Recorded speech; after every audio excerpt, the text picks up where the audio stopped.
Hello, everybody, and welcome to the Inside Our Phillies podcast. This is Joe here. We have a special episode today where we're going to be drafting the best team made up of exclusively 2012 to 21 Phillies. And we have a special guest. We have Paul Boye from the Phillies Therapy podcast. How's it going, Paul? What's going on, Joe and our Phillies? How we doing? We're doing pretty well. I'm excited to get to do this with you. And just to set the ground rules, we're only looking at the stats of these players from the time that they were on the Phillies in between 2012 and 2021. So someone like Roy Halladay, who's on the team, in 2012, but not very effective at that point, not a good choice. Someone like Jose Bautista, who was on the Phillies in that time frame, but didn't put any stats on the Phillies. That's also a poor choice. So let's get right into it. Yeah, man. Paul, let's do it. I'll give you the choice. We're going to go like one person gets the first overall pick, and the next person gets 2 and 3, and then we'll go back and forth for the rest. So I'll let you choose if you want first overall or if you want 2 and 3. Ooh, well, that is very kind of you. Thank you very much. And it's a little bit too much for me to pass up, so I got to take the first overall pick. I got it. Okay. All right, I guess I'll just jump right into it. We were just talking before the recording started about how most of these positions just kind of fall off a cliff after not a lot of time. And I think when it comes to this team and the run they were on there, such as it was for 10 years, I gotta pick the guy who won an MVP in that range. And I gotta pick Bryce Harper. It's too, I don't want to say easy. Maybe it is easy. It's too obvious, I think, for me to pass up. It's just sitting right there. And for a team that was so bad on offense for so long, a guy who won an MVP in 21 had, I'm just looking at his numbers here, a 958 OPS in his first 3 seasons, which includes the shortened 2020 season. That's just my guy. We know what Bryce Harper is. We've seen what he can do. He played a good right field while he was able to. That's it. Slam dunk. Dust my hands and it's over. I think that's a good choice, and I think there's a big drop off in the outfield after Bryce Harper, so I think that's a good one. For my first pick, I'm going to go with I think the longest tenured Philly over this time frame. Started on the team in 2015, and he pitched all the way throughout this time frame. Still on the Phillies now, and that's going to be Aaron Nola. I still think that 2018 Aaron Nola is the best starting pitcher I've seen on the Phillies since Roy Halladay there in 10 and 11. And honestly, he might be better than Halladay in 2011 or 2010 and 11. Just looking at his stats, that 2018 year, and what was a pretty good offensive environment. Aaron Nola with the 2.37 ERA that year. Strikeouts were off the charts, 9.5 per 9 innings. He was a Cy Young finalist. I think Aaron Nola here is a pretty good choice, to be the ace of the staff.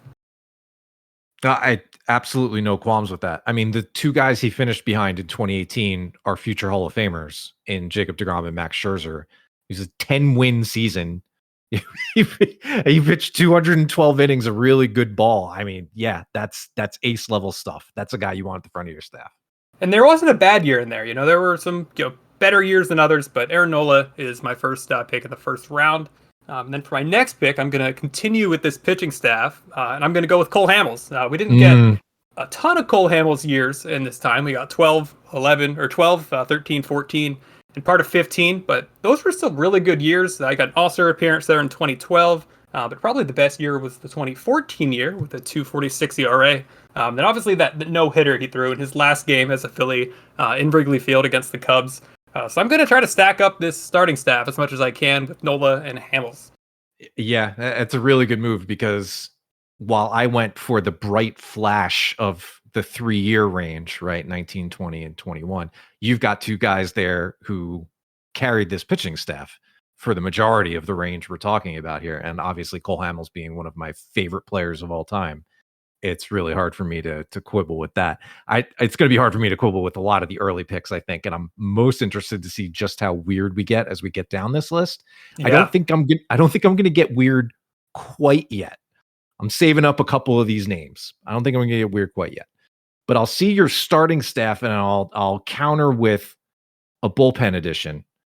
And for as weird as his addition was and how out of place he ended up being very quickly, how superfluous almost his acquisition was. I often think back to the fact that he was signed a literal week before the rules changed around free agents, before type A and type B free agency was overhauled and discarded, when he still cost a type A pick, which meant you forfeited your first round draft pick past a certain point in order to sign this guy. You gave it to the team he came from.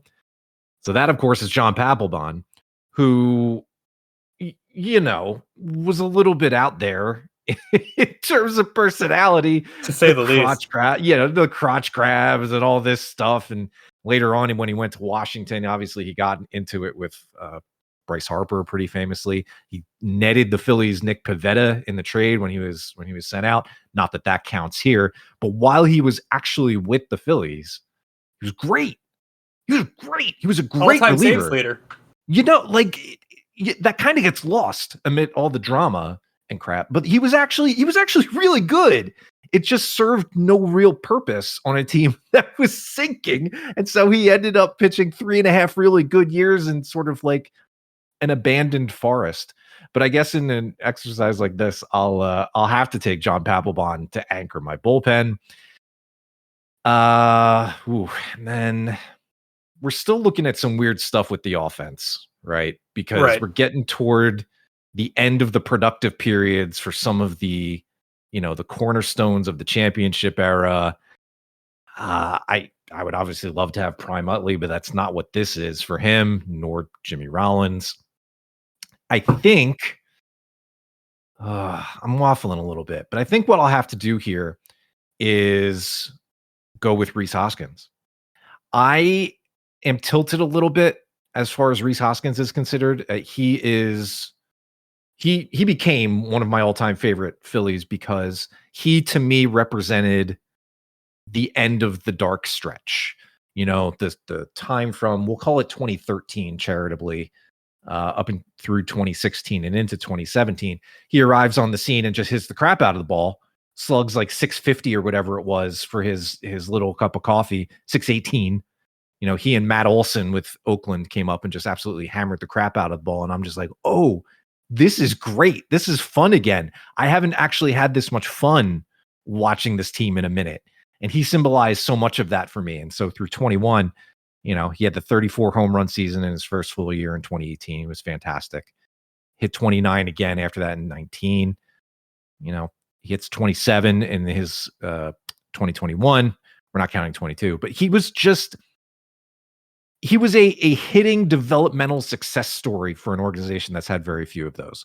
So I'd go with Rhys Hoskins. Those were my 4 and 5 as well. So we're in agreement there. Oh, okay.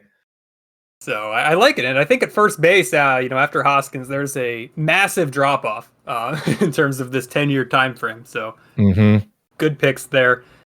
For my next pick, I'm going to go with a guy that you mentioned earlier. And this was obviously not peak Chase Utley, but it was still Chase Utley. And, you look at his time on the Phillies from 2012 again to, halfway through 2015 when we traded into the Dodgers. And you still have a productive player there. He's maybe like a 3-4 WAR player in that time frame. Still had an all-star appearance there. OPS plus around 800 in that time frame. So is this like, the Chase Utley that might make the Hall of Fame? No, but I still feel confident having him as the second baseman for my team. Yeah, Chase Utley, even on his downslope, was still 3-4 win player. It's really hard to go wrong with a guy like that at second base.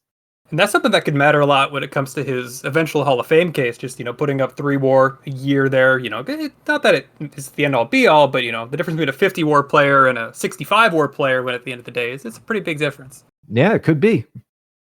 So with my next pick, I'm going to go back to the pitching staff. And this is going to be a guy that only has a little over a year on the Phillies by the time that this period comes to an end. But those were 2 really good years. And that's going to be Zach Wheeler.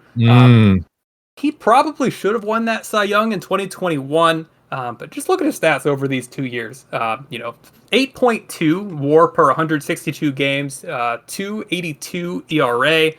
284 innings pitched. The strikeouts were down in 2020, but still averaged 9.5 strikeouts per 9 over that time frame. 151 ERA plus. I'm going to try to lock down the starting staff as much as I can and go with Zach Wheeler here. That is a good pick, and I can sense you boxing me out a little bit there, which is smart because, as we've all seen in this time period, starting pitching takes a turn rather quickly, and I think I'm going to need to counter that a little bit and take Cliff Lee version 2.0. There you go. From 2012 to 14, he put up a low 3s ERA. The thing that always stood out with Cliff is how efficient he was with his strikeout to walk ratio. The guy just was a control artist, pure and simple. Wouldn't really overwhelm. I mean, a high 8 to low 9s K per 9 in that era was still pretty good. It wasn't quite the 12s and 13s that we see out of some of the starters today. But you pair that with a 1 walks per 9, keeping the home runs low. The injury took him out of 2014 and cut it short and ended his career.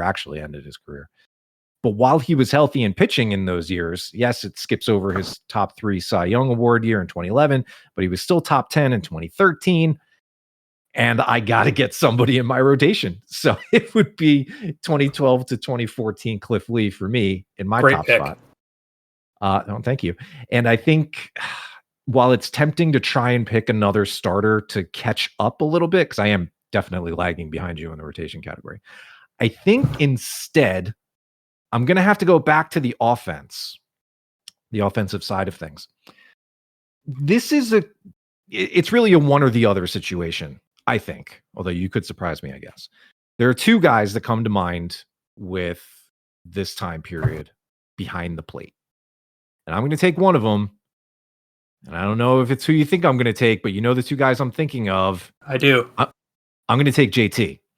I think that there is, even though he puts up a little bit less time in this range, obviously Chooch was there, Carlos Ruiz there for much longer, and I'm pretty sure you're not going to pick Jorge Alfaro over him, so I don't think I'm spoiling anything. But JT coming over in 2019, just a few weeks or a month before Harper was eventually signed. All he did from 2019 to 2021 was put up a 112 OPS plus with the best defense of his career. This was when he was still at his peak athleticism.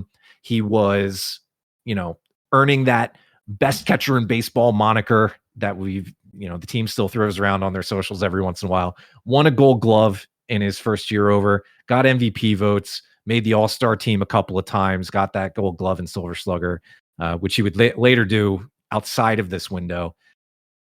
His defense, I think, is just a bit better than Chooch's.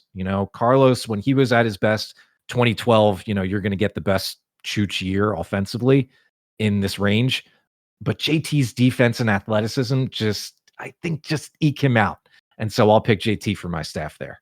Nice. I had JT as my number 1 catcher as well. Okay. But I'm going to respond just to make sure I'm not boxed out on the catchers, and I got to go Chooch here. There you go. Okay.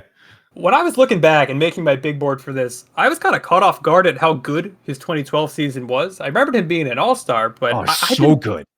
I didn't remember how just amazing he was that year. I mean, we're looking at a 4.6 WAR, 114 games. He was incredible. I can't believe I forgot that. But I need a catcher, and if I let you get Ruiz as your backup, I am going to be completely SOL when it comes to the catchers. So it's going to be a defensive pick there. And then this is when it gets tough, I think, after Ruiz. I think we're at the point where we're starting to see the quality of these guys on the field drop off quite a bit. This is where it gets fun, yeah. And I don't love that I'm making this pick this early, but I am going to be going with Jimmy Rollins next. It's a very similar story to Chase Utley. This is not peak Jimmy Rollins, but it's still a pretty good Jimmy Rollins. He had 3 years on the Phillies in this time frame. When he was 33 to 35, he put up 8 WAR over that time. Not much power, 46 home runs, but he could still steal some bases, averaging about 27 a year over that time frame. OPS plus about league average, and still pretty good defense at shortstop. So I'm going to go to at least shore up that middle infield and put Utley and Rollins together where they belong. Yeah, there is a nice little poetic symmetry you got going on there by making sure both those guys are on your team. I like that. I think that's cool. And yeah, as much as we're talking about the diminished era of some of these guys, quote unquote, they're still really productive major league players. And it's hard to beat that combo up the middle, either if you're a Philadelphia fan or just a baseball fan in general. I think to counter that, you run out of longevity, at least in terms of like productive longevity, with a lot of these guys pretty quickly. Yeah. So with my pick, I would clearly trail you in production at this position. But the simple fact that he was around for as long as he was and ended up being fairly underrated, that's not to say he was, excellent or really even an all-star. He never was, literally, but I don't know if he ever really missed out on that. He had a couple very good years that were like sneaky good in retrospect. He could do some things that were frustrating, namely his base running. I think that perturbed a lot of people while he was around. But he was a good switch hitter. He played a pretty good second base. I would give him that. And so I take Cesar Hernandez. Okay. Now, Cesar represents a lot of the emptiness of that time frame of Phillies baseball, right? Like he's on the team from 2013 to 19. He gets the Bryce Harper era for 1 year. And he goes to Cleveland, White Sox. He comes back to Philly with the Nationals in 2022. And I remember this. He later said that he was surprised that he didn't get any sort of reception from the fans when he came to the plate for the first time. And it was So like, sad. Oh, so sad. It hit my heart because you look at what this guy did. Yeah, he was never elite, and following up Chase Utley is a hard thing to do. But Cesar was very good. He was. Maybe very is even stretching. He was good. He was a good major league player. And so if we're doing this and I need a little bit of longevity on my side, productive, not balancing, extremely bad with a couple of flash in the pan good seasons, Cesar is my guy. Now, that's a good one. Thank you. Now, I think now we get into the really interesting stuff. We get into the really fun stuff. I am going back to pitching. I'm just bouncing back and forth here. But I mentioned the flashes in the pan. This was, I think, this truly heralded the start of the Matt Klentak era. This guy came up as a really exciting prospect almost out of nowhere. Like he was drafted in a mid-round, the 7th round in 2011. But all of a sudden you start hearing these reports come up, and this is before the proliferation of all sorts of video and everything. Like we just had little reports. We had Twitter in its, in its prime, basically, so you could hear a little bit about it. But you didn't really know what you were getting until he arrived. And this is Ken Giles, 100 miles Giles, and they started to call him in the minor league system. All he does is come up as a 23-year-old rookie, and then the next season, 2015, post an ERA of $1.50 and 115 innings, strikes out 151, but nobody cares because the team is atrocious. And so Matt Klentak comes in and is like, you know what? We have this controllable reliever. Hey, Houston, what do you think about swinging a deal? And of course, famously, Vince Velasquez and a couple other guys come over, Mark Appel, Tom Eshelman, Brett Oberholzer, who all contributed in some form or fashion to the major league level, just not quite as much as I think everybody was hoping. But Ken Giles, while he was with the Phillies, it's only 2 years. So, longevity points could take a hit here.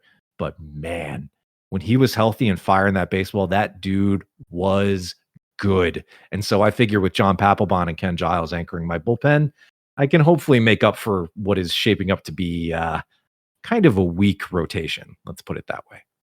Giles, if you're looking for peak out of the bullpen, it's hard to argue with anybody above him. I wonder how he would have turned out in Philadelphia if he stayed here a little bit longer. Like that trade, I feel like it was kind of, he wasn't great in Houston, but what he got back wasn't all that great either. So it's kind of like a nothing for nothing trade. Looking back on, at least, it's kind of how I look at it. But his time in Philadelphia, incredible. For my next pick, I don't love that I have to make this pick for off the field reasons, but on the field, I have to go with Odubel Herrera here. I figured that's where it was going. I think that this was a time when the Phillies were not very good at international development, player development, but this was a success that they had in this time frame. 2015, his rookie year, he put up 4 WAR. 2016, he was an All-Star. 4.7 WAR. 2017, 2.6. Now, this was the time when people were probably as checked out of the Phillies as possible, but Odubel Herrera was quite possibly the best Philly for at least those 3 years. And I'm going to have him anchor in center field. I don't feel great about the center field defense. There's certainly choices for defense in center field that are better than Odubel Herrera. But this is a guy that, played in okay enough defense in center field and had an above average OPS plus, over the course of his time in Philadelphia. And I have to go with him, unfortunately. He is like, yeah, it is unfortunate and granted, but like he is, how Johan Rojas these days kind of jumps between making unbelievable plays, and it's like, how did he miss that? Like a ball clanks off his glove. I feel like that was Herrera for a while there. Like the guy was clearly athletic, converted from second base to go out and play center field. He could run. He made one of the better over the center field wall catches in that park's history. Like we saw Jackson Merrill do this a couple of weeks ago this season, and Odubel, to a rare point of his credit, made a catch like that. That was absolutely outstanding. And he burst onto the scene, and he was comparable to Mookie Betts early in Mookie Betts' career with Boston. And it was like, oh, yeah, maybe they found something here. And then it all just kind of fell apart. And I prefer not to remember that part of it. But if we're just looking at it on the field stuff, baseball stuff, yeah, he was a good center fielder. So no qualms there, at least as far as baseball stuff is considered. Yeah. So next, I'm going to have to respond a little bit to the aggressive moves he made at the bullpen and respond. I'm not sure how I feel about this. This is going to be interesting to see what you think, Paul. But I'm going to go with the Ranger Suarez out of the bullpen. Oh, yeah. Okay. There you go. Go ahead. 2021 Ranger Suarez was like maybe the most fun, like one single player season in recent memory. Here's a guy that came up in the year to be the guy behind Spencer Howard for when Spencer Howard got tired after throwing 3 or 4 innings. Ranger Suarez could come in and throw 4 or 5 more. He was electric in that role. The Phillies moved him to be the closer, which he was amazing as the closer as well. And then eventually they moved him back into the starting rotation, where he's really remained ever since. But when you look at Ranger Suarez in this time frame before 2022, he was mostly a bullpen guy for the Phillies, and he's going to be who I go with here. I love it. He was on my board, somewhere near the top. It's a little bit back and forth with his performance early on, but you add in that 2021 season where he did a little bit of both and was so good at it. That really put him on the map for, a lot of us. You look at that, he pitched 100 innings and he put up almost a 6-win season. Like he was tremendous. And this after not really a long track record of doing a whole lot. His 2019 was good, but he barely pitched in 20. Comes back in 21. You're like, oh, maybe they got something here. So I love that pick. I think that's a fantastic pick. And that 21 is why we're talking now about him maybe being a bullpen option in the playoffs for the 2025 Phillies, just because of how good he was in his experience back then. Yeah, it's a great point. It's valuable to have a guy who has proven he can go and pitch in either role.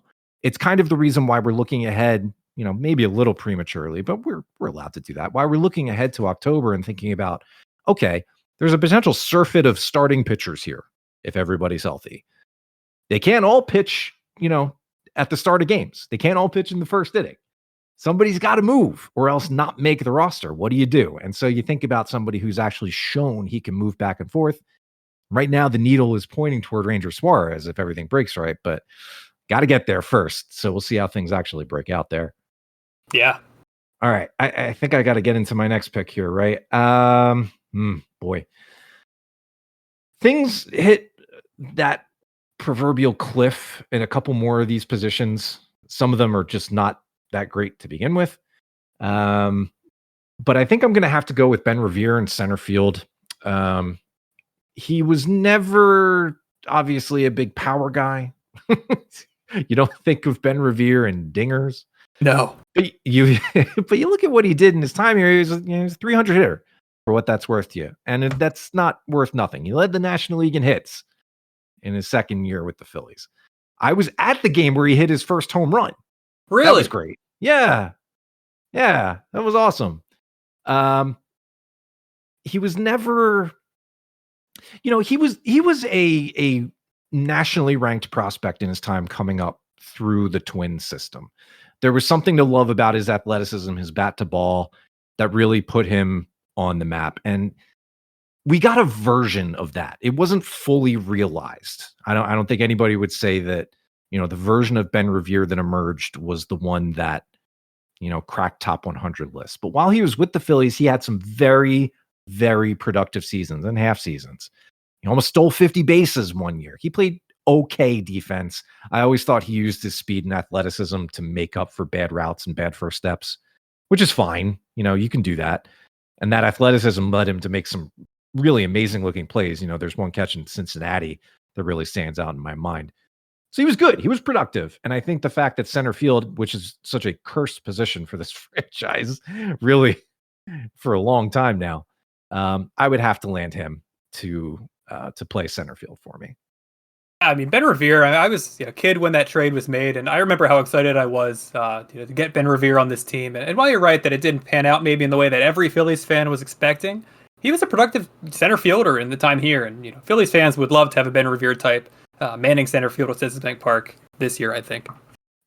It honestly, it would be an upgrade. As flawed a player as Ben Revere was, his flaws, I think, are a little less pronounced than, what some of the center fielders who are currently roaming the outfield in Citizens Bank Park would have. So it's hard to argue with that. Now I need to do something. I need to do something about this rotation. And one of the best things left I can do, at least in terms of guys who pitched a full season or a little bit more, is I got to put Jeremy Hellickson in there, opening day starter Jeremy Hellickson, because even though he was only with the team for a season and a half, his first year was surprisingly good.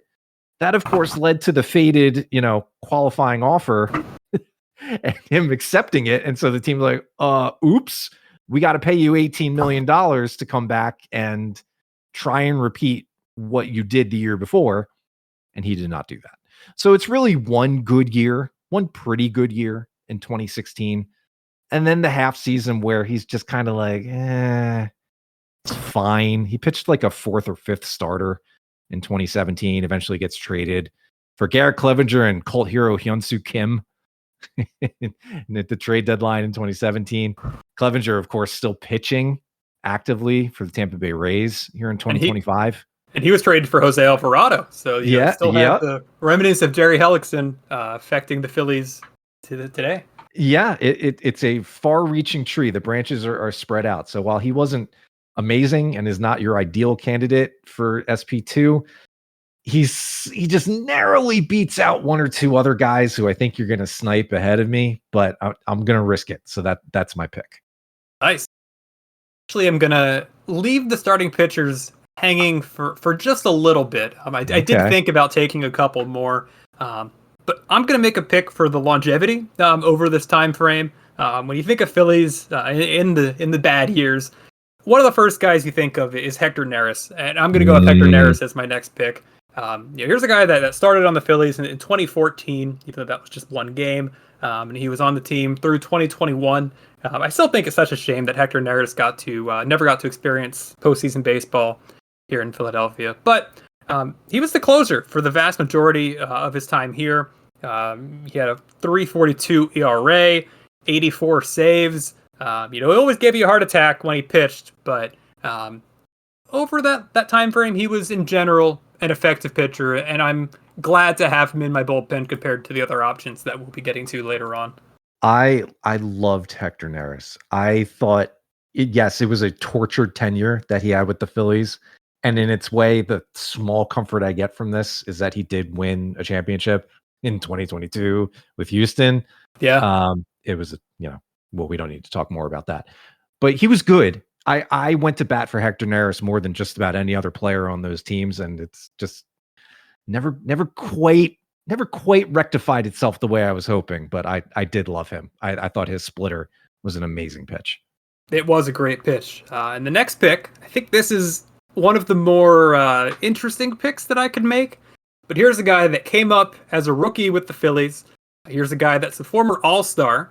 And then he came back to the Phillies, and that is the time frame that we're allowed to pick him for. And that's going to be Marlon Byrd in right field. I know it's just 1 year, but it's a good year. He played really great defense for the 2014 Phillies in right field. He put up almost 3.5 WAR, above average offensive production, 757 OPS. This is what I got to do. Sometimes you just got to take who's available, and I'll take 1 season of 3.3 WAR over just about anybody else left on the board at this point. Yeah, that's really what we're getting into, because the mix of longevity and effectiveness is just about gone. We're really just remembering some guys at this point almost. Yeah. With that in mind, I have a hard time shaking just how unusual this pick's performance was. It was unexpected. This is a guy who the Phillies signed from Los Angeles, from they traded from the Dodgers, the Darren Ruff and Darnell Sweeney deal. And they brought him in, and he was hurt for a lot of the year, which kind of shortens things up a little bit. But it's Howie Kendrick. Okay. Howie Kendrick in left field. Now, Howie Kendrick with the Angels and with the Dodgers played a lot of second base, right? But that's not what he did with the Phillies. He had a couple appearances there, but mostly he played left field. And I think it was playing left field that he strained his hamstring. It was a leg injury that kept him out for a lot of the year. Sounds right. But all he did in the 39 games he did play was hit 340 with an 850 OPS. Now, he didn't really have much of a power stroke, not that was much of his game anyway, but you tack on 8 for 11 in steals. He only struck out 30 times in his 150 so odd plate appearances. That's a big time number. And if I go with flashes in the pan, yeah, there are a couple other options who were around longer than Howie Kendrick in the outfield, in the corner outfield in particular. But man, that partial season, maybe he's better off on the bench. Maybe out there you dock me a couple points because he didn't play a full season. I get that. But it was such a good partial season that I just got to roll with it. And I got to get him in my order. I think that's a good one. Howie Kendrick, unbelievably clutch for the Nationals in the World Series. And that's always how I'm going to remember Howie Kendrick. But he was a good player as a Philly, too. That's a nice pick. And he was revving the car with Adam Eaton, right, in 2019. Right. Yeah. My next pick goes back to the bullpen. It is another one of those flashes in the pan, and he was, I think, at the end of the day, more known for his rather cantankerous end to his time with the Phillies. He was traded for 4 players to Colorado, 3 players, including the very infamous goggles master himself, J.D. Hammer. That's Pat Neshek, the side-arming wonder that is Pat Neshek. He comes in his first stint with the Phillies and the half season of 2017. And all he does is put up an ERA that was almost below 1, struck out 45 and only walked 5. Incredible. He only gave up 2 home runs. Ship him out to Colorado. He was still good out there back when Colorado was acquiring players for playoff runs. It seems like forever ago. And the Phillies bring him back. 2018 was good too. And then 2019, we don't really need to talk about what was happening there. But based on 2017 and 2018, I would love to add Pat Neshek to my bullpen that already features a couple other big righties, even though I'm leaving myself a little lefty bare with Papelbon and Giles. So there we go. Pat Neshek. Get me a little sidearm deceptive delivery action in there. I love the bullpen pitchers that have those deceptive deliveries like the Rogers brothers these days. My next pick is also going to be in the bullpen. Here's another guy that probably had his best year in 2018 when he was a rookie, and that's Sir Anthony Dominguez. Nice. Here's, you're really going for the longevity here. Even not that much, 2018, 19, hurt for 20, and then a little bit in 21, even though that was just him coming back for one game from his Tommy John. But that 2018 year was just so good. I remember driving home from work at the Cherry Hill Mall as a high schooler in 2018, listening to the end of Phillies games, and I feel like every time I'd hear Sir Anthony Dominguez come in the game, I felt like I was safe, and I enjoyed my drive back. And I have nothing but good memories from that, and nothing but good memories from Sir Anthony Dominguez. So I'm going to go with him here. Love the tie in there and the Cherry Hill Mall shout out too. Good for you. And then my next pick, I'm going to go back to the starting rotation. This is going to be one that I think I'm reaching a little bit, but I'm going to try to box you out a little bit more as far as starting pitchers go. And I'm going to go with Zach Eflin. Okay. Is Zach Eflin going to light the world on fire? No.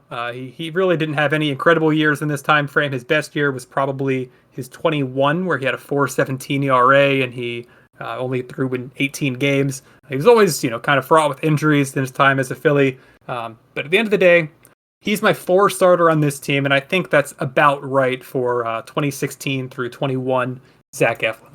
Yeah. Zach Eflin was always another personal favorite. The way he was able to come back for the 22 playoff run and be a reliever and, get the final out of that series against the Cardinals when we all really started to believe that something special was happening. Yeah. I think, Zach Eflin turning into what he did, the Phillies, they developed him essentially. He wasn't, one of their draft picks, but he was somebody who came up through their system from, fairly early on, part of the Jimmy Rollins trade, obviously. And the trivia answer of the other guy who came along with Zach Eflin, Tom Windle, who never ended up making the major leagues. From the 2015 season into 2016, the Phillies helped turn him into an effective major league starter. It didn't happen immediately, but this is a guy who eventually turned into, a good, sturdy major league pitcher. He's fallen on a little bit of hard times this year with Baltimore, but yeah, that run there, latter day with the Phillies, that's a good pick. And it is absolutely boxing me out of some of these rotation options. Man, it's making me sweat a little bit here. In order to preserve some of this, I do have to lean back on, I guess we'll call it longevity, really just a way to pitch more innings during the course of a single season. That's all I'm really going with here. And that's Jake Arrieta, because he pitched what amounts to 2 full seasons in his 3 years with the Phillies, including the shortened 2020 season. And they weren't very good. And obviously he was at odds with almost everybody around the team by the end of it. Yeah. It's not exactly kumbaya when we talk about the Jake Arrieta story. He was a late signing coming into the 2018 season. There were some red flags when he was coming off of, his time with the Cubs. He had only just, been off his Cy Young Award winning year 3 years prior, when he was absolutely, blowing the doors off of everything. He was unhittable in the second half of 2015. But his last season in Chicago, things were starting to look a little iffy. He's giving up more home runs, wasn't striking out as many guys. Things were creeping up, and it's just like, oh no. But I didn't want to believe that. And so the Phillies signed him, brought him in. I'm like, yeah, okay, they got somebody who can do a little bit more pitching here. This team needs pitching. And that didn't really work out. So it's a shame that my third starter has to be somebody who was both grumpy and not very good, but that's the state where I'm at right now. I'm desperate for innings, and so I'll pick Jake Arrieta in my room. It's an interesting signing to look back on. I feel like in a way, when they made that signing of Jake Arrieta, it was like the Phillies' way of announcing that they were back and they were trying to seriously compete again. Obviously, it didn't work out the way that any of us hoped it would, but as far as starting pitchers go that were left, I think that's the best one that was left on the board. It might be. Yeah, then we start getting into some real flashes in the pan. My next pick is, this is where my team starts to get a couple more cracks in the armor here, where it starts to be like, oh, if you look at this thing on the whole, it's kind of a mishmash. It's a little bit top heavy, just a little bit top heavy. But he is a personal favorite. He is somebody that I really latched onto. He was frustrating as hell a lot of the time. He really was. But man, there was just something to me magnetic about this guy. I kept wanting to defend him. I kept wanting to be like, no, he's going to figure it out. He's going to put it all together. He never really did.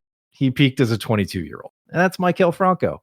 He's Maikel Franco. If you're watching this team in the mid-20s, you know what Maikel, a guy who swung at everything, who was range challenged at third base, but had a rocket arm that can make up for a lot of things.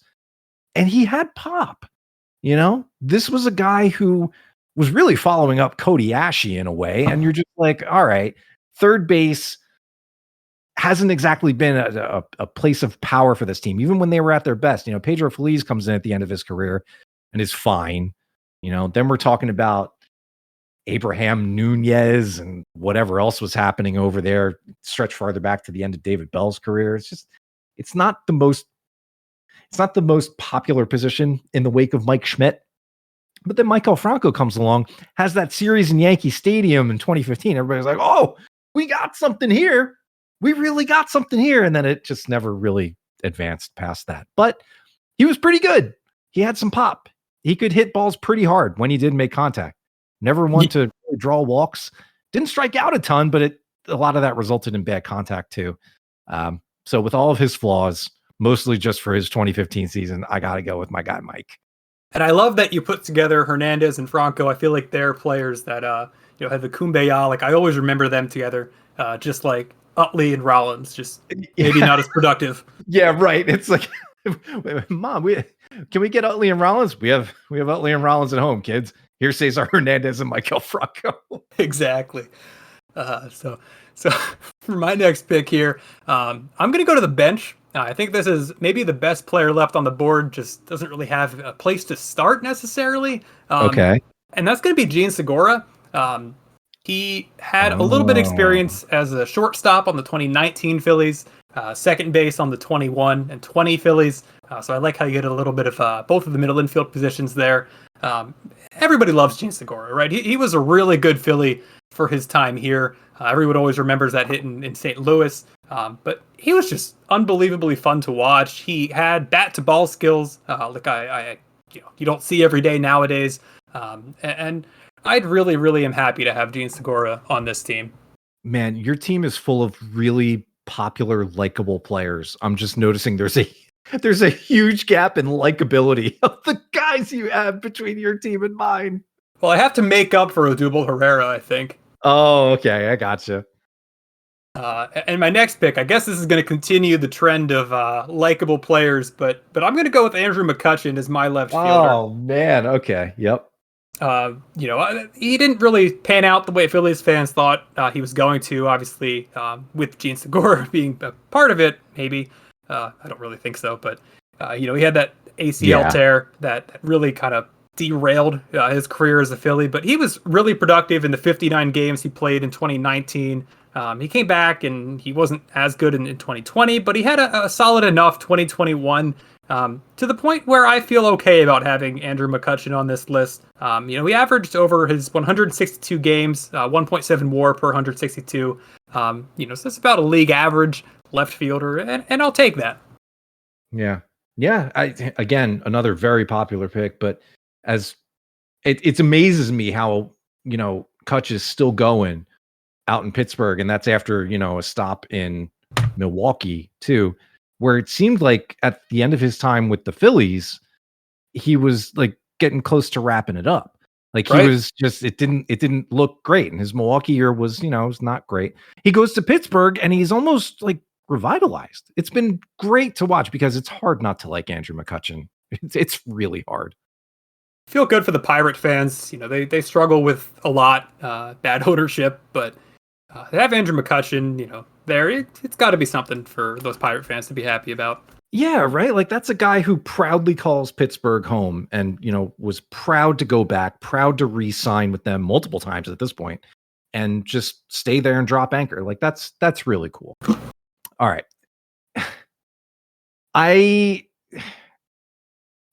Speaking of frustrating players, a guy who really justifies his presence on my team and on the actual Phillies teams because of his defense and one completely out of nowhere power season is Freddie Galvis.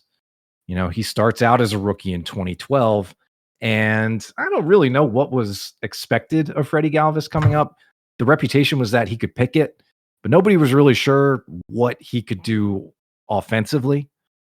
And it turns out the answer was not that much, but that didn't really matter too much because the guy was an excellent defensive shortstop. You know, he never put it together at the plate. He did have that 120 home run season, which I weirdly predicted. I cannot bring up the receipts because, you know, the Twitter is deleted and all this stuff. So the sources trust me, bro. I thought leading into 2016, prior to 2016, that Freddie Galvis had 20 homer power. And guess what? He did it. On the dot. Did it. He could steal a couple bases. You know, he was never a complete player at the plate. He could barely scratch out a 300 on base. And even with the 20 homers, he still slugged under 400. But you need a good defensive shortstop, especially if you're going to tout a left side of the infield with Michael Franco, as was actually the case in real life a lot of the time. So Freddie would have to be my pick. I like the switch hitting addition into the lineup. You know, him and Cesar again reunited there. I feel like that makes for a nice pairing. Yeah. And back to the bullpen, I'm again still I'm playing with fire by letting my two last rotation spots go. But this is another guy who really appealed to me and whose time was, you know, derailed by injury, as is so often the case with this position. You know, relievers are famously volatile. But my pick for the bullpen is another right-hander. And I was so in love with this guy's slider. I thought his slider was one of the coolest pitches. Like, this is a guy who really seemed like he had something with this. And that's Victor Arano. This is a guy who came up as a 22-year-old, pitched in his early 20s with the Phillies, and then injury just derailed him. He made it back to the majors with the Nationals a couple of years later in 2022, but he was never really his old self again. And that's a shame because I really thought the Phillies had something with him. I really thought this was going to be a guy who could last in the bullpen for a while. That's foolish in retrospect because, as we know, relievers famously, they don't hold up that way. And Victor Arano did not hold up that way. But man, in particular, there was one outing, one of his second to last outing, actually, now that I look it up, with the Phillies in 2019, April 14th. It was in Miami against the Marlins. He comes on and he pitches 2 scoreless extra innings and struck out all 6 batters he faced. 14 swinging strikes in 25 total pitches. One of the most absolutely dominant relief outings I have ever seen. And it still sticks with me. And of course, that has to end up being his second to last appearance with the team. You know, so it goes. Better to burn out than fade away, I guess. I'm happy to put him in my bullpen. We talked about good stuff. Victor Arano's exactly what you want. With my next choice, I am going to go back to the starting rotation because I think this is the best pick left on a pretty wide margin in the starting rotation, and that's going to be Jared Eickhoff. Yeah. He had 5 years on the Phillies in this time frame, 15 through 19, but really this is just a choice for his 15 and 16 seasons, where he had over 5 WAR just in those 2 years, 3.44 ERA over 41 starts. You know, he probably could have been a lot better. I know injuries, also kind of derailed a lot of his career, and I'm glad he made it back with the Mets and Pirates, later on in his career. But I'm going to go with Jared Eickhoff and put him at SP5. Love that. I really enjoyed Jared Eickhoff. He was another guy who I thought had something there. Seemed like he was going to be a real sturdy mid-rotation guy. And then, yeah, another injury case. And my next choice, I still don't have a first baseman and I don't have a third baseman. And I think that these are potentially the 2 weakest positions that the Phillies have over this time frame. But I am going to get a first baseman now. And that first baseman is going to be Brad Miller. Okay. I know he was more of a utility guy, but I have all the faith in the world. He had first base experience as a Philly. All the faith in the world that he can hold it down. He was here for part of 2019, part of 21, both of which were pretty good years for him, mostly off the bench or as a utility guy. But I still remember Bamboo Brad to this day. And I know I'm leaving a bigger first baseman on the board, but I think Brad Miller's the better player in this time frame, so I'm going to have to go with him at first base.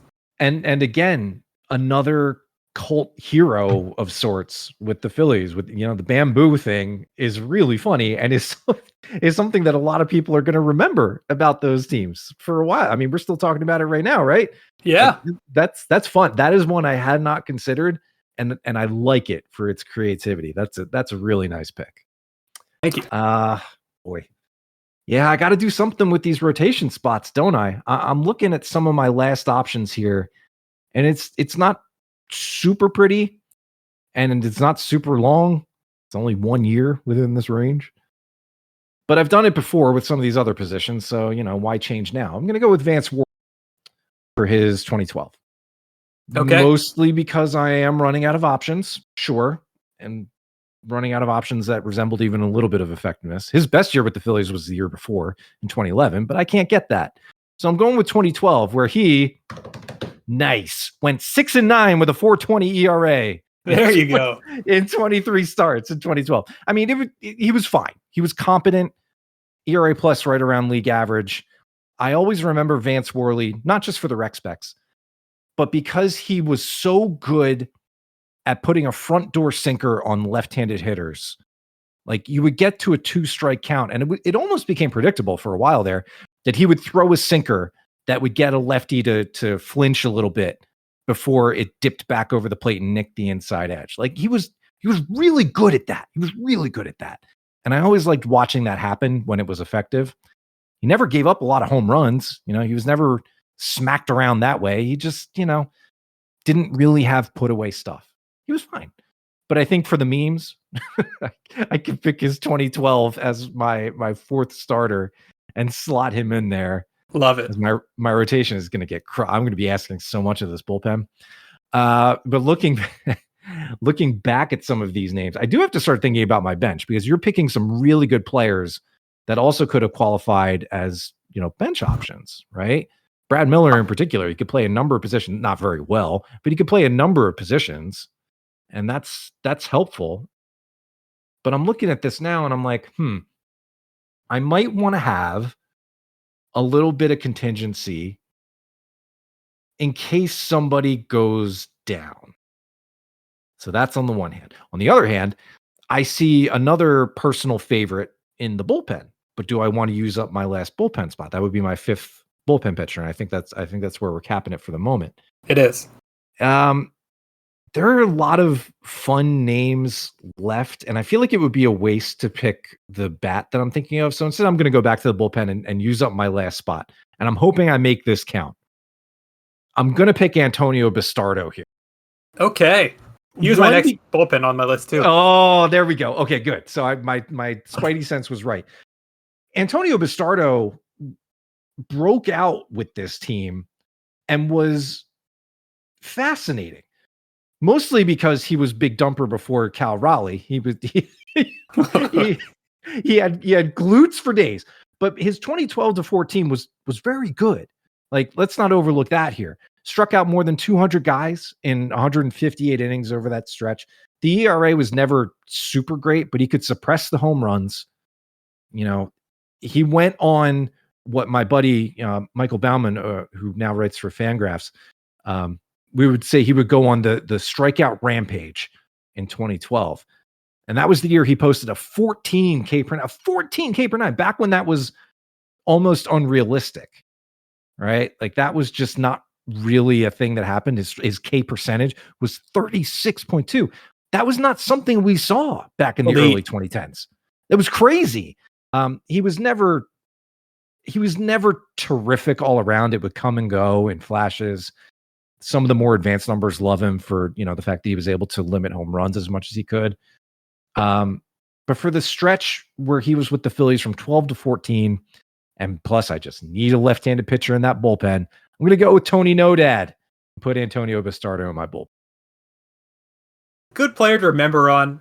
feel like I have such fond memories of him, back towards the tail end of that 07 to 11 run. And even in the years, past that we're talking about here, he was still a pretty good middle reliever. I like that pick a lot.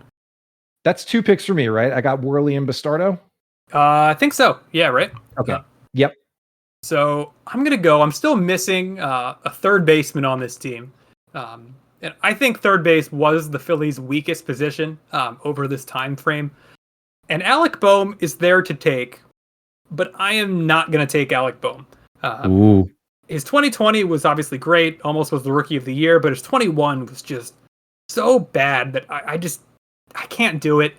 And instead, I'm going to go with Kevin Franzen as my third baseman. Oh, okay. I look at his 2012 as very similar to Alec Boehm's 2020. Kevin Franzen played in 55 games in 2012 as a Philly, accrued 1.6 WAR with an 834 OPS. So that's the 124 OPS plus. Then he fell off, in 2013, where he had bigger sample size, 119 games. But at least he was worth positive 0.1 WAR, which is a lot better than Alec Boehm's 21. So if I'm just comparing apples to apples, I think Kevin Franzen is the better choice here than Alec Boehm for third base. It's great because yes, that 2012 was excellent for 200 plate appearances. Great, and again, another. I hate to keep dapping you up for this, but like another really popular guy, obviously still doing radio broadcasts with Scott Fransky a lot of the time. Just one of those guys who passed through. The funny thing about me and Kevin Franzen, I don't know how many people out there, I don't know how many people in the sub know about this, but I used to write for a blog back in the Halcyon blog days called Crash Burn Alley, headed by a guy named Bill Bear, who later went on to NBC Sports. But at that time, we were doing player reviews and summaries. And I drew Kevin Franzen's 2013, which was not as good as his 2012. And I gave it a D. I was harsh. I wouldn't say I was mean about it, but I was just looking at it like he fell off. He shed 200 points of OPS. The defense was, fine. Played second and third base. Okay. Yeah. But following up on 2012, not really there. So I gave him a D. And apparently it got back to Franzen, who on Twitter threw a mention at the wrong blog, a blog that had not published that post, and ended, I don't remember exactly what it says, but the hashtag was D my ass. And I remember that so vividly. It's just, I get it. Looking back, I've had a few years to be like, yeah, I can understand why, baseball players wouldn't really take too kindly to, people on the internet just kind of throwing their crap around. I obviously never played organized baseball, and I threw, he's trying his best, right? And so I gave him a D. The hashtag D my ass just always stuck with me. Kevin, I'm sorry. I hope one day I can shake your hand and we can be friends. I would still have to have it actually met. So I can apologize in person for D my ass. For my next pick, I'm going to be going for another bench guy here. I have my bench infielder in Sujin Segura. I'm going to go with my bench outfielder as well as a pinch runner on this team. And I'm going to go with Juan Pierre. Okay. Only had 1 year as a Philly in 2012 where he played a really good center field. 2.1 WAR that year, 37 stolen bases, only 7 times he was caught stealing. And he had a 721 OPS that year, just about league average, had a 95 OPS plus. So I like Juan Pierre off the bench for this team. Juan Pierre was really good for the Phillies. It was very surprising, actually, how good he was, because he had been fine for most of his career with a couple little pockets of, really interesting play with the Marlins, most notably. He was very durable. And the Phillies bring him in for 12. And all he does is, like you mentioned, put up one of the better OPSs of his career, a little late career resurgence, stole 37 bases. Yeah, that's a great, especially for a bench on this team. Yeah, that's excellent. Pass it back to you. We're heading to the end here. We only have a few more picks left. Yeah, I still got to play catch up, but I need a backup catcher. And so I'm going to take Jorge Alfaro, who really just couldn't put it all together. I think that's a story of a lot of guys on my team. but had tools just out his ears. He was so athletic. He was so strong. He was quick, a very good runner for a catcher. He had plate discipline problems, though. Problems. He just did not make good swing decisions. He would chase. He would chase more than Nick Castellanos chases now. Everybody latches on to Nick. Jorge he was not a disciplined hitter. He never was. But man, there was one home run he hit in Philly where he, as a right-handed hitter, hit it into the visiting bullpen in the same game where he fielded a dribbler up the third base line with his bare hand, spun around and fired a rocket to first base to record the out. And I'm just like, holy crap. I have never seen a catcher do these things. At least I couldn't remember it. And I'm like, I am all the way in. I want Jorge Alfaro to pan out. And he never quite got there. But he was able to be packaged for JT. So, story has a happy ending in the end, right? The potential was there. The potential was so there. And then to finish out my rotation, I'm still leaving my bench a little empty here. I'm trying to pick out some fun names for that. But I need a fifth starter. And this one, you're allowed to roll your eyes at this one if you want to. It's totally fine. I'm just saying hell with it because I have justification. Okay. And it probably won't hold up. Whatever. I'm going for it. You'll understand why in just a second. I'm going with Charlie Morton. Okay. 2016 Charlie Morton. He only made 4 starts with the Phillies. And they were fine. He ended up with 17 innings. He struck out 19. He had 8 walks. Okay. On its face, not remarkable at all. The Phillies took a flyer because they had found something interesting with Charlie Morton toward the end of his tenure with Pittsburgh. And for me, I think the Phillies were onto something. They were onto something. Charlie Morton had an option that they did not pick up, obviously, because he suffered a rather significant leg injury, which cut his season short and his time with the Phillies short. But all he does is go on to Houston and later Tampa and a couple years with Atlanta, where he puts it together. And I think the Phillies were onto this. I think the Phillies just couldn't be talked into picking up his option because he was coming off a significant leg injury. But what they had in him was the start of this late career resurgence that really saw him take off with Houston, that 1 full year in Tampa, and later a couple of years with Atlanta. I really am locked onto the notion that they found something with him. And had he not suffered that leg injury, he would have put something together for him. And we would be talking about the Phillies discovering him and putting it all together, not the dang Houston Astros. So there we go. Charlie Morton and his 4 starts with the Phillies. It's a good one. I believe it's going back to me now, right? So yes. I am going to short my bullpen. You have your bullpen quite a bit better than mine, I'd say. I'm going to go with Edubray Ramos in my bullpen. Nice. You got 4 years in there, 16 through 19. This is his entire career. So he had a 3.71 ERA in that time frame. Was he great? No. I feel like I don't have all that much exciting stuff to say about Edubray Ramos. But I need a guy in the bullpen, and he's going to be that guy. Probably most famous for giving up the Asdrubal Cabrera walk-off when Asdrubal was with the Mets. That's not a great legacy to have, but I liked Edubray Ramos. I like that pick.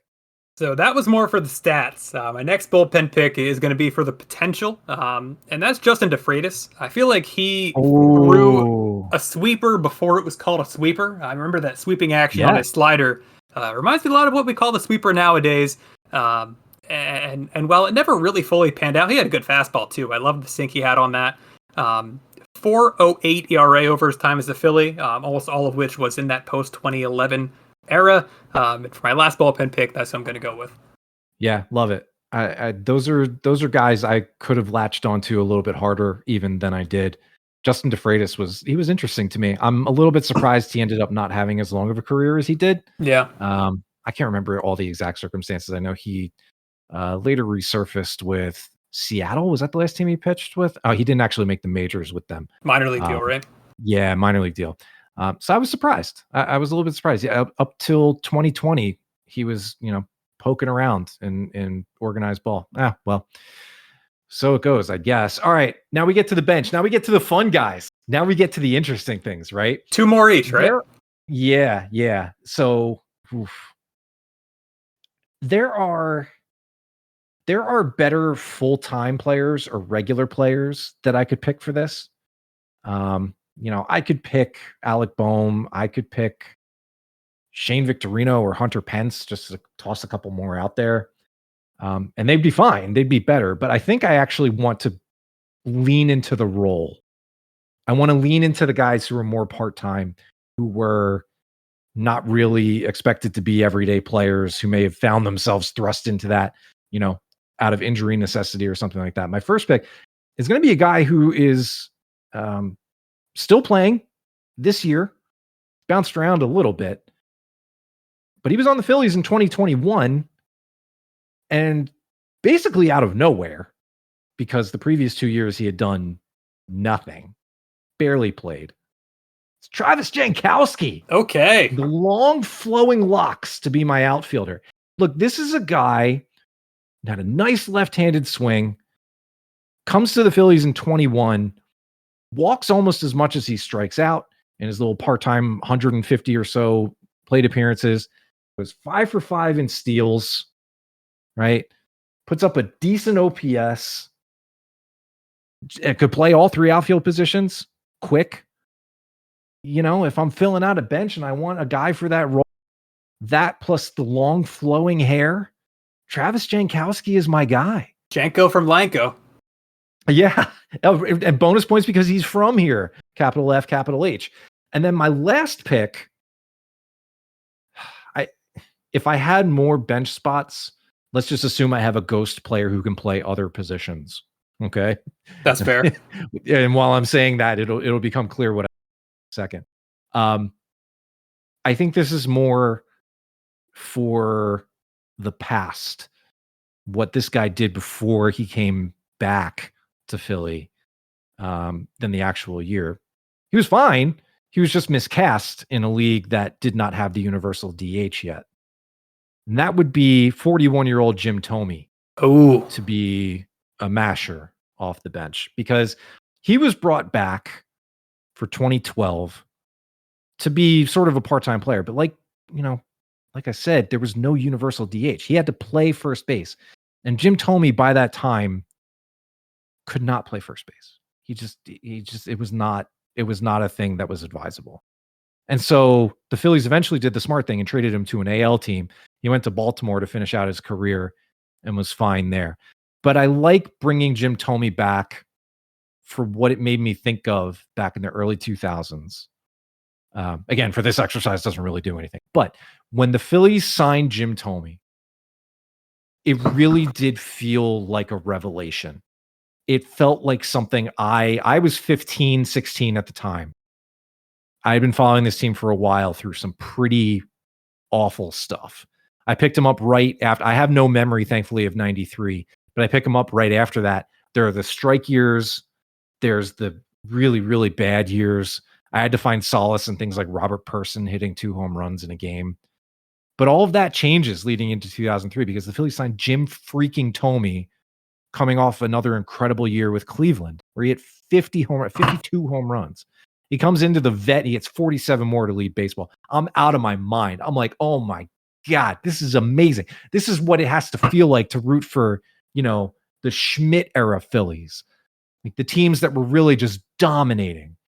And he was so good for his first 2 years, and then he gets hurt and eventually shipped off to the White Sox to make room for Ryan Howard, and we all know how the rest goes. But he comes back in 2012, really is a victory lap, can't really play first base. Doesn't really matter. He was good in his part-time role, just 70 plate appearances, but that's all you really need. Just bring him off the bench, face that hard-throwing righty, get him up there to mash taters, and reflect on, the early 2000s and what they meant for this franchise.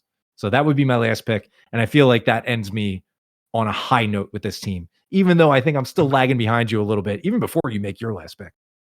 it's hard to beat a Hall of Famer being your last pick, right? I remember Jim Thome signing with the Phillies. I was 11 years old, turning 12, about halfway through that 2012 year, and I just thought it was so cool that I got to watch Jim Thome on the Phillies again. I was too young to remember him, from '03 to '05. I remember like my dad and other people in family telling me about him, and just to get like little glimpses of that in his time was like a really cool generational moment. And for my last pick, I have my backup catcher. And I think the best catcher available is Cameron Rupp, but I am not going to go with him. I'm going to go with a guy that I think embodies being a backup catcher, and that is Andrew Knapp. I always think, Ooh, okay. I always think Andrew Knapp got a little too much slack from parts of the fan base. He was always a good personality. I feel like Andrew Knapp always called a good game. Could he hit the ball? Not really, but he was. He was a good catcher, and I'm happy to have Andrew Knapp, as my backup catcher, behind Chooch to start every week. I think Andrew Knapp gets probably unfairly at this point remembered more for his helmet falling off when he swung more often than he made contact with the Right. ball necessarily. But it's so weird to think about how like young relatively he was at the start of his tenure, because it feels to me like forever ago. Andrew Knapp is younger than JT. He's younger than JT. It's Still like crazy. It's just like, it's one of those things where you look at it, it's like, huh, wow, that's interesting. He had that 2020 season where he put up the 400 on base that was really something. I don't know where that came from. That was, 2020 is mostly a blur to a lot of us, I think, but having that year in, the bubble year and the fans year, almost kind of poetic that he put up some of his best ball with nobody around to really watch it. I did feel kind of bad for him in relation to that. And then of course 21 happens and he tanks out, but so it goes. No, I like that pick. I thought you were going to go with Eric Kratz there, but Okay. I think the Andrew Knapp pick makes a lot of sense there. I think that ends us up here because I had 2 picks before you had your 4 and 5. So this Right. fills out both of our rosters. I'll have to tally everything together and make a depth chart here. But I really appreciate you being here, Paul, and I'll give you a few minutes here to talk about Phillies Therapy and everything that you do over there. Oh, thank you so much. No, thank you for letting me ramble. I love looking back on things like this and just kind of remembering what some of these guys did. More good than bad, but at least some of the bad is funny now in hindsight. Yes, Phillies Therapy is a podcast that I co-host. It's mostly weekly. We do one recording weekly. We try to stick to that. We don't guarantee it because my co-host is the Athletics' Matt Gelb, and he can sometimes be a little tough to pin down with all of his travel and busy, man about town on the beat. I'm putting it all on him, but really Matt goes above and beyond to set aside time to record. We've been doing this for 3.5 years now. We started before the 2022 season. And it's been a great ride. It's really been great to talk with Matt to get his insight. This is something that he and I had wanted to do for a couple of years before, the 2022 season. And we were finally able to do it. And we're just happy with the way things have gone. We're happy for everyone who has listened along the way. Hopefully, if you're out there and you decide to check us out, you like what you hear too. We would love to have you. We have a Patreon for extra content. If that's something that you are interested in for just $5 a month, that is the bare minimum that I could charge. It's patreon.com/Phillies Therapy. We like to do streams every once in a while. We have a Discord server that, is a nice little burgeoning community for hopefully fellow sickos like yourself out there who just like to talk ball in a pretty calm environment. We like to be level-headed. Maybe that's not quite as fun as some other things, but we like to keep a steady hand about things. So we're grateful for everything out there. Joe, I'm grateful for, this long plug that you're letting me do and for having me on here. This was a ton of fun. Yeah, this was great. Thank you for being here, Paul, and everybody. Please go check out Phillies Therapy. It's like very quickly since I discovered it, turned into my number one Phillies podcast, and definitely recommend you all check it out. So with that being said, thank you again, Paul, for coming on, and I'll talk to you later on. Thank you so much, and thank you, our Phillies.